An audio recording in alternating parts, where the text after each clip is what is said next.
Hello, thank you for letting me speak to you today. My name is Peter Hotez. I'm one of the deans at Baylor College of Medicine, where I'm dean of the National School of Tropical Medicine, and I also make vaccines for a living. I'm the president of the Sabin Vaccine Institute that honors the legacy of Dr. Albert Sabin, who developed the first oral polio vaccine.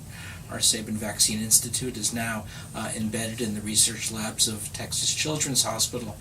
Now, of course, many of you know the legacy of Dr. Albert Sabin, who developed the oral polio vaccine, because it was the Rotary clubs of the world that disseminated Dr. Sabin's vaccines to ensure that everyone possible could be immunized against polio, and to actually move towards the elimination or even the eradication of poliomyelitis in the world. And for me, that's really the power of the Rotary Club. As someone who develops new vaccines for the world's poorest people, now we've got several vaccines in clinical trials, I have to realize that we've just done the easy part, because the really hard work is now to ensure that that these vaccines get delivered to the people who need them most. As Dr. Albert Sabin once said, a scientist who is also a human being can't rest while knowledge which might reduce suffering rests on the shelf.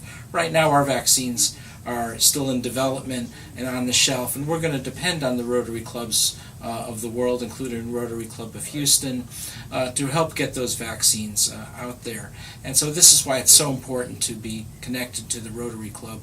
They work hand in hand with scientists to ensure that people have a fundamental access to essential medicines and to innovation.